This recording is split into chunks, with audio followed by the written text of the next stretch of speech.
Aujourd'hui, nous installons donc un nouveau conseil, toujours conseil de la diversité, mais avec de nouveaux membres. La question que nous nous posons, que je vous pose, bien sûr, c'est comment faire mieux.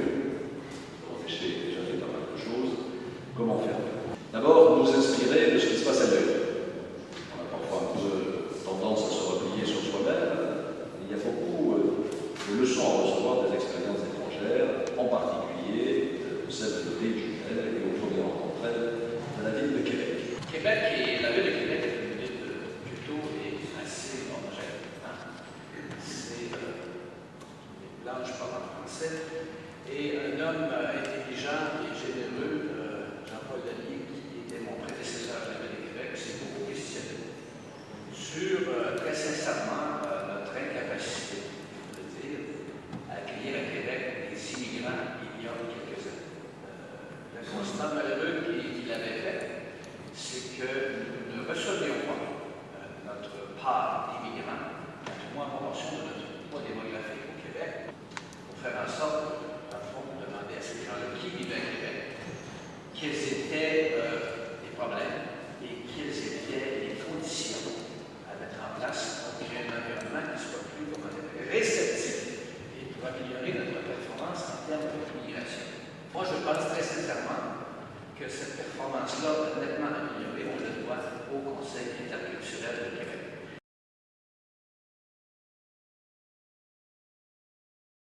Nous avons choisi cette date pour l'installation de notre nouveau Conseil de la diversité parce que la diversité est au cœur aussi des accords entre nos deux villes. Donc il nous semblait extrêmement important que les deux maires puissent être présents aujourd'hui. Donc on a vu toutes ces synergies importantes et on s'en est inspiré pour constituer notre Conseil de la diversité. Nous, l'entrée était plutôt représentant des associations importantes dans la ville.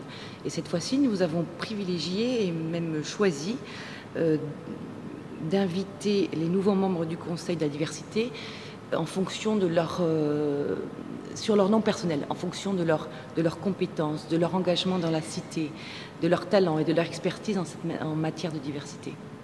Nous sommes tous porteurs de cette double diversité, à la fois apparente et diffuse.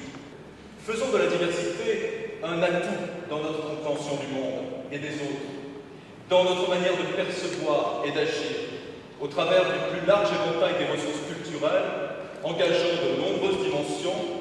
On en listera 25 à titre catégoriel, parmi lesquelles la dimension de la vie, la dimension de la table, ô combien présente ces jours-ci à Bordeaux, la dimension des sports et jeux, du commerce, de la communication et bien sûr beaucoup d'autres. Plus la diversité d'un écosystème est grande, plus celui-ci est stable. Je vous laisse méditer tous ce constat. Bonjour à tous, messieurs les maires, mesdames et messieurs. Québécois d'origine, je suis en France depuis 15 ans. Je vis à Bordeaux et je serai bientôt citoyen français. Je suis très heureux de joindre ce nouveau Conseil de la diversité. De par mon travail, mes voyages, je suis au quotidien en échange avec de nouvelles cultures. Je souhaite partager mon expérience et contribuer activement au développement culturel de Bordeaux. Merci. Moi, j'ai été fasciné par la société québécoise, par la façon dont elle est parvenue au fil des siècles à maintenir son identité. Ce n'est pas évident. Quand on parle français dans un océan anglophone, il faut avoir beaucoup de détermination pour garder ce qui fait finalement une partie de son identité. Et les Québécois le font avec une imagination et une volonté qui méritent respect et peut-être qu'il faudrait aussi qu'on s'en inspire. Outre cette forte unité, ce qui m'a aussi beaucoup séduit dans le Québec, c'est cette ouverture d'esprit. Et j'adore